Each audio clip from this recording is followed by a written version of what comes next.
አድናን በወንድሙ በሮቤል ላይ ጨከነበት።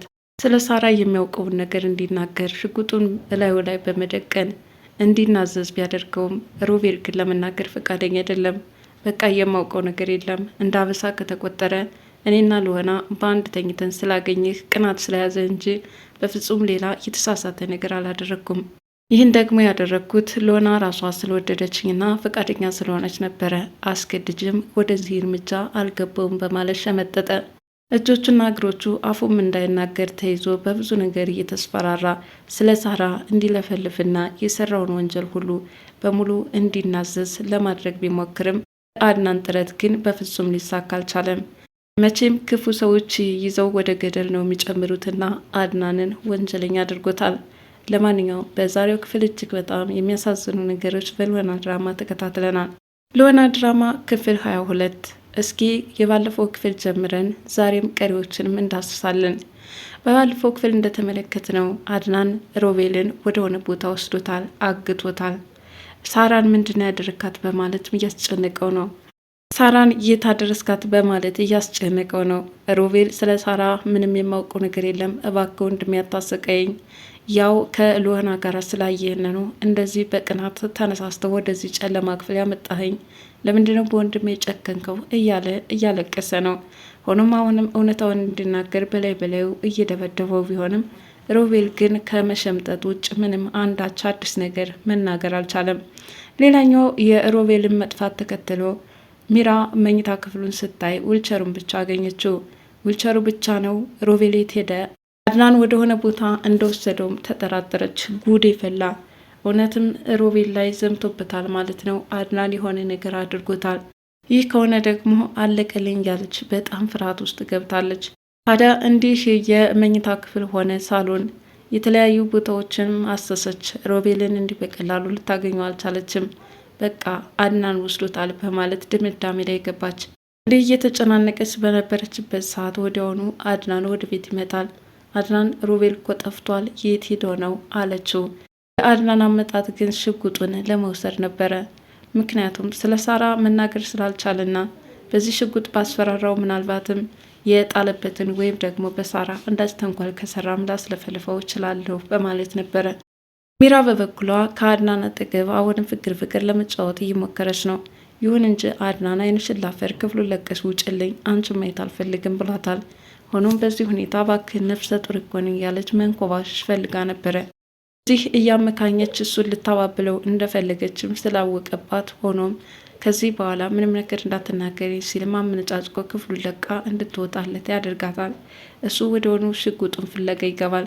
ሽጉጥንም በመምዘዝ ወደ ውጭ ሊወጣ ሲል በር ላይ ያገኘችው።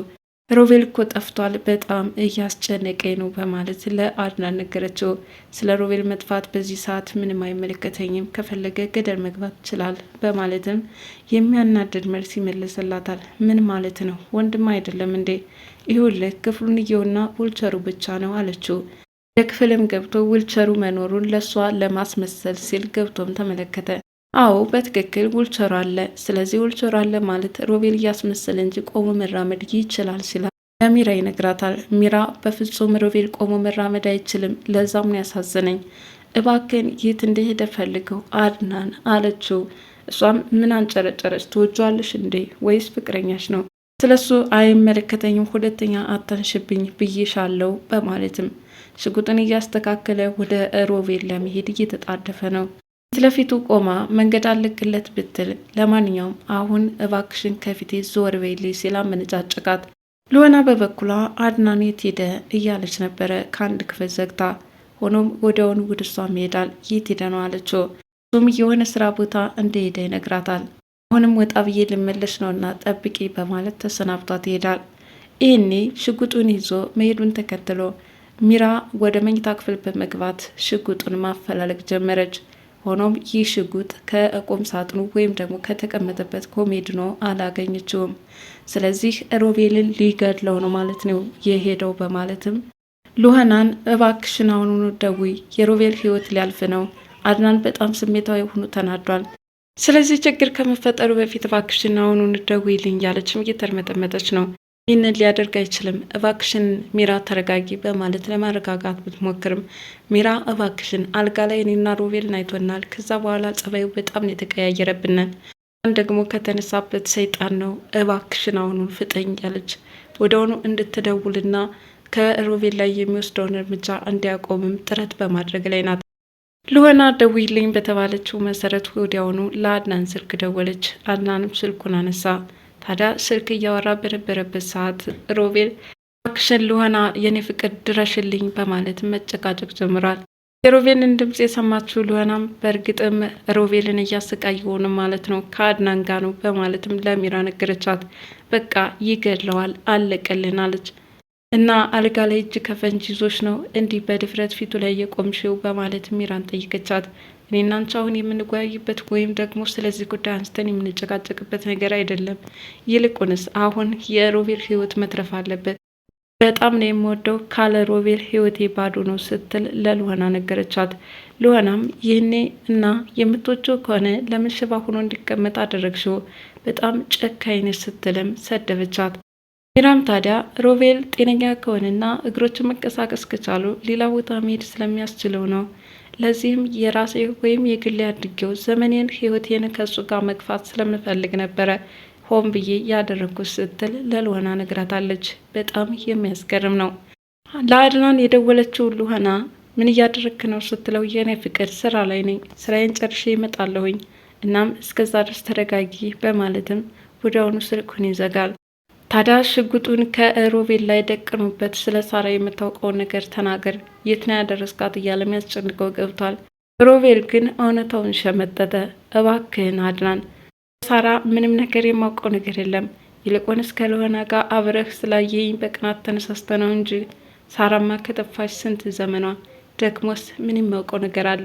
ታውቃለህ፣ ተናገር በማለት በተደጋጋሚ ሽጉጡን አንዴ ከግንባሩ አንዴ ከጉርቦ እየደቀነ እባክህን ተናገር ካለበለዛ ይይልናል በማለትም እያስፈራራው ነበር። ይሁን እንጂ ሮቤል ከማልቀስና አሁን ላይ አድናን በምን አይነት መልኩ ክፉ እንደሆነበት ግራ ጋብቶትና እባክሽን እማዬ ይህን ነገር ብታይ ምን ይሰማሽ ነበር? ልጅሽ አድናን እያሰቃየ ነው፣ ትንሽ ወንድሙንም በሽጉጥ ብሎ ሊገድል ነው ሲልም ብቻውን መለፍለፍ ጀምሯል። አድናን እንግዳውስ እማዬ መመልከት ያህል የህይወቴ ፈተና ሆኖ እንደቆየና እንዳስቸገርከኝ ትገነዘብ ነበር። ሮቤልም ቀጠለ። አደራ የሰጠሽው ወንድሜ ይኸው ዛሬ እንዴት እንደሚያሰቃየኝ በተመለከትሽ ነበር ይላል። ብቻ በዚህ መወቃቀስ ያሉት ወንድማማቾቹ ምንም ለአንተ የሚራራ ልብ የለኝምና አሁን ላይ ተናገር፣ ምንም ብትል በጭራሽ አልሰማም በማለት አሁንም ሊገለው እንደሚችል እየዛተበት ቢሆንም ምንም የማውቀው ነገር የለም እያለ ሸመጠጠ። ሚራ በበኩል ለሉሆና እባክሽን እያለች እየተማጸነቻት ነው። ማለትም አድናን አሁን ከስሜታዊነቱ ወጥቶ ቆም ብሎ እንዲያስብና ሮቤልን እንዳይገድለው ልንደርስለት ይገባል እያለችም ነበረ። ይህኔ ሉሆና ምን ማድረግ እችላለሁ? ከአጠገቤ የለም ሲል አድናን ራሱ ከአጠገቡ እንደሌለ ነግሮኛል፣ ምንም ላደርግልሽ አልችልም ስትልም ተናገረች። ሆኖም ወዲያውኑ እባክሽን ደግመሽ ደውይልኝ አለቻት። አድናን በመደወልም እባክህን እንዳትገለው ስትል ተማጸነችው። ይሁን እንጂ አድናን የሉሆናን ጥሪ መስማት አልፈለገም። ሚራም በመጨረሻ አማራጭ ስጣጣ በቃ ጉዳዩን ለፖሊስ ማሳወቅ ይኖርብናል፣ ካለበለዚያ ሮቤልን እናጠዋለን ስትል እየተርመጠመጠች አሁንም ህይወቱን መታደግ እንዳለባቸው እያወራች ነበር። እስከ መጨረሻ አድናን ሳራን የት ያደረስካት ተናገር በማለት ጉርቦውን አንቆ በጫማ እርግጫም መከራውን እያበላው ቆይቷል። አድናንም ምንም መናገር ስላልፈለገ እንግዳውስ ይችን ዓለም ትሰናብታታለች ሲል ሽጉጡን እላዩ ላይ ደቅኖበታል። ሮቤል ይገል በስከ መጨረሻም ክፉ ሰው ክፉ ነው፣ ሰው ይዞ ይሞታል ነውና ነገሩ። አድናን በሮቤል ወንጀለኛ አድርጎ ወደ ፖሊስ ዘብጥያ ሊያወርደው ይችላል ማለት ነው። ምንም እንኳን አሁን ትዕግስተኛ ሆኖ ነገሮችን በጥበብ ማለፍ ካልቻለ በስተቀር። እንግዲህ ሚራም በበኩሏ እየተንጨረጨረች ነው። ሮቤልን ከገደለው እኔም ያልቅልኛል፣ በዛ ላይ ደግሞ በጣም ነው የምወደው እያለች ከሱ ጋር የመኖር ፍላጎቷ ከፍተኛ እንደሆነና አድናን ምንም እንደማይመስላት ተመልክተናል ማለት ነው። ለማንኛውም በዚህ ድራማ ፍጥጫው ቀጥሏል። በወንድማማቾች መካከል የተፈጠረው ጠብ እንዴት ሊፈታ ይችላል? መቼም አድናን ዛሬ ይገለዋል ብዬም አላምንም። በቀጣዩ ክፍል አጓጊ ፓርት ላይ ነው እና የቆመው። ለማንኛውም እስኪ ምን ሊሆን ይችላል? የእናንተም ግምታችሁን አስፍሩልኝ። ለዛሬ የነበረ ቪዲዮ ይህን ይመስላል። ቀጣዩን ድራማ ይዤላችሁ እስከምመጣ ድረስ ለዚህ ቻናል አዲስ የሆናችሁ ሰብስክራይብ ያላችሁ ቤተሰብ እንድትሆኑ በትህትና እጠይቃለሁ። ባይ ባይ።